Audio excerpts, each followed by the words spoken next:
Good morning. Welcome to my version of Women Supporting Students. I'm here to share some advice that I really wish someone would have told me back when I was your age in high school and early college, all those many, well, not that quite many years ago. I, like many of you, acted like I wasn't concerned with what other people thought of me, but I, like many of you, was completely preoccupied by the concept. I was, believe it or not, back in the day, an emo kid. I mean, full big hair and everything. And it mattered very much where you got your vintage tees and what albums were spinning on that old-time record player you had. Bruce Springsteen was the guy for us. Being cool and being in style landed me many confidence woes and a lot of credit card debt.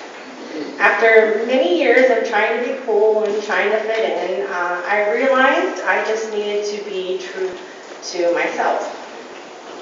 And you're welcome to laugh at it.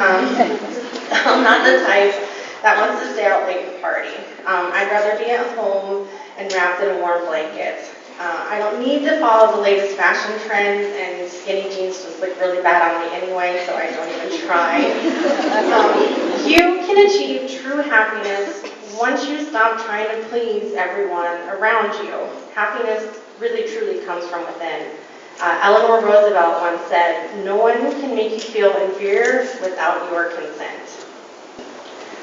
So I think that's a really great piece of advice, and if you're really truly happy with yourself and who you are, then no one can bring you down. Let them try, but it's not going to work. Let them make fun of you for liking Star Trek, but only you know how happy it makes you feel or how awesome it would be to own a Tribble. So that brings me to my next point. Don't be afraid to geek out. Do not be afraid to be a nerd. If you love math and science, then own it. If you are willing to defriend someone over a Game of Thrones spoiler, then do it like I did. If that's your thing, then completely own it. If you cannot get enough about Henry VIII, then read everything on the Tudors that you can find. Just keep reading.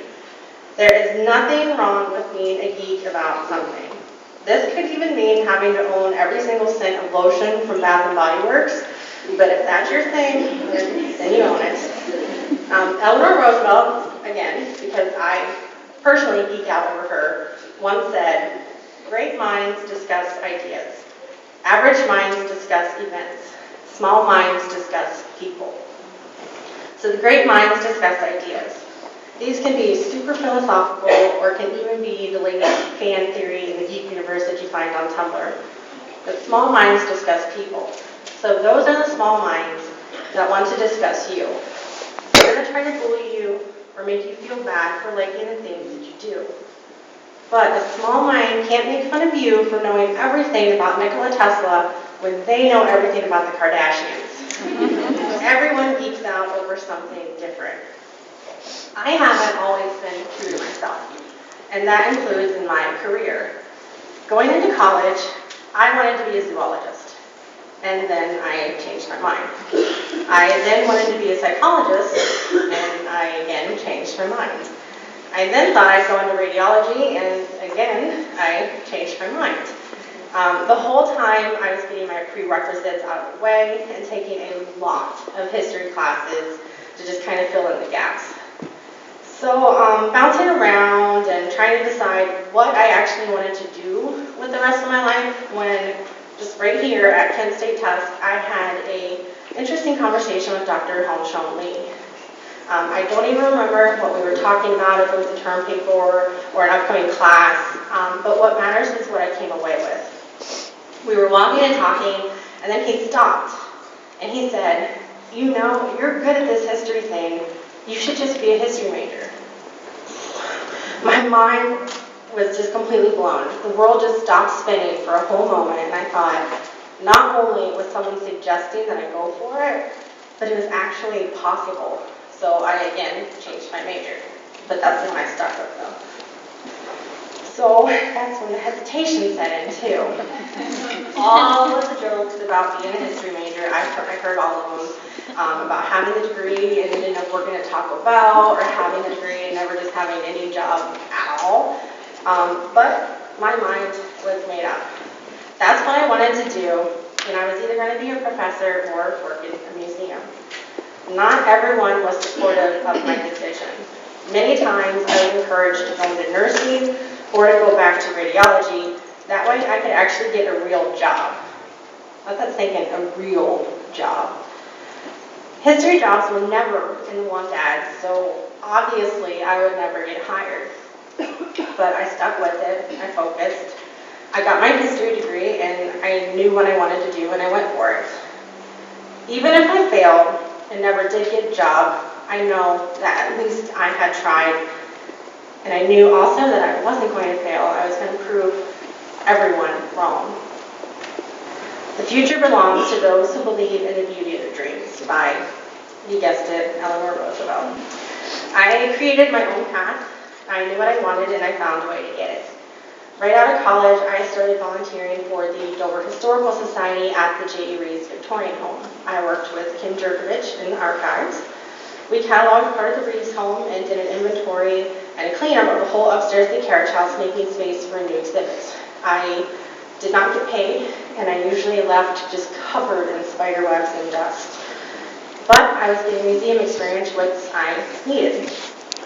I worked hard, and I made sure I learned all I could from Kim. That summer, I began work as a paid tour guide.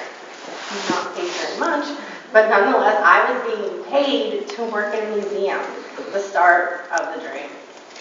I made sure to meet whoever I could, and I kept volunteering even though I had that paid position. I knew I wasn't going to get a full-time job just handed over to me once I was done with all my schooling. Full-time jobs in the museum world are not a common occurrence, and they definitely are not handed out. I had to work for it. I also had to earn money for actual life, so I worked at Sears part-time too. I was a tour guide for a number of years, and I kept volunteering. Then I saw a local job posting for another museum, and yes, it was actually in the want ads. Fort Lawrence was hiring for 2 part-time co-site managers, but they required a master's degree. I did not have a master's degree, but I thought I would try anyway, and the worst they could do was say no. They didn't. So in April of 2009, I became one of the co-site managers of the Fort Lawrence. I was in charge of my own museum. It was a museum that no one had ever heard of, but it was my museum. So by the fall of that year, I was the lone site manager. It was only part-time, so I kept my job at Reed's and the one at Sears too. The world of history and museums notoriously pays pretty low, but it's never about the money, it's about doing what you love and loving what you are doing. Volunteering is so important, especially in a career field where positions are limited. I probably would not have gotten the job at Fort Lawrence had I not volunteered so long at the Reed's home, giving me the necessary experience and connections to reach that next level. If you volunteer, you can see your chosen career field firsthand. That way you can make a better informed decision if that's the right path for you. Volunteering also greatly helps out the organization, and it may help them complete projects and tasks that they otherwise would not have been able to. At this point, I had proven that I could get a job in the history field. I in fact had 2 jobs in the history field. Neither one was full-time and neither one paid well, but together they were okay, and I got by with the help of income from Sears. I stuck with it. I was going to follow my passion no matter what. And even if I only did museum work part-time, I still got to fulfill my dream. While at Fort Lawrence, I decided to return to school for my master's degree. I always loved school and I still love learning. I often think of yet another quote, not by Eleanor Roosevelt this time. If you're the smartest person in the room, then you're in the wrong room. This quote works on many levels, but I like to think of it as always surrounding yourself with people that have a greater knowledge or a different knowledge than you do. Always learn. I also thought that going back to school would help me get ahead in my career and maybe help me land that full-time job. A few years after graduating from the University of Akron with my master's degree, I did in fact land that full-time museum job. In 2014, I became the director of the Dover Historical Society operating the J.E. Reed's Victorian Home. I had gone from a volunteer and an intern within that organization to running the whole thing. I had a lot of fun while at the Reed's Home as the director. I got to improve and implement a lot of new programs and bring a family-friendly atmosphere to a Victorian home that's generally viewed as, stuffy. So my brain and my creativity were at the Reed's Home, but I felt like my heart was still at Fort Lawrence, and I still loved and missed that early American history. In September of 2015, I became aware that the position of site director for Historic Zor Village had opened up. In the time that I left, Zor had taken over the operations of Fort Lawrence. I jumped at the chance. I didn't wait on any job postings. I made the necessary phone calls, and I've been the director for Zor and Fort Lawrence ever since. I followed my passion, I followed my dream, and now I'm where I'm meant to be. I'm the person I'm meant to be, and I'm happy for it.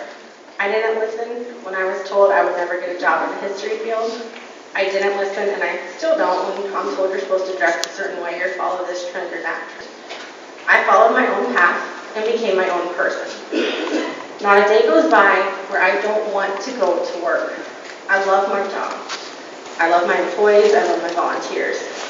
I go home every night to love my husband. I do my old lady hobby of cross-stitching, and I get cuddles from my cats, Murdoch and Selena, who were both named after comic book characters, and I wouldn't have it any other way.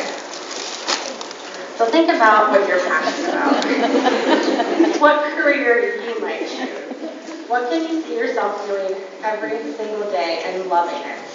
What would you do if you didn't think about the opinions of others so much? I'll end with another quote. This time it's from author Jack Gilbert. Jack is harkening back to the mythical character of Icarus. Icarus created wings out of wax and feathers, and he was able to fly.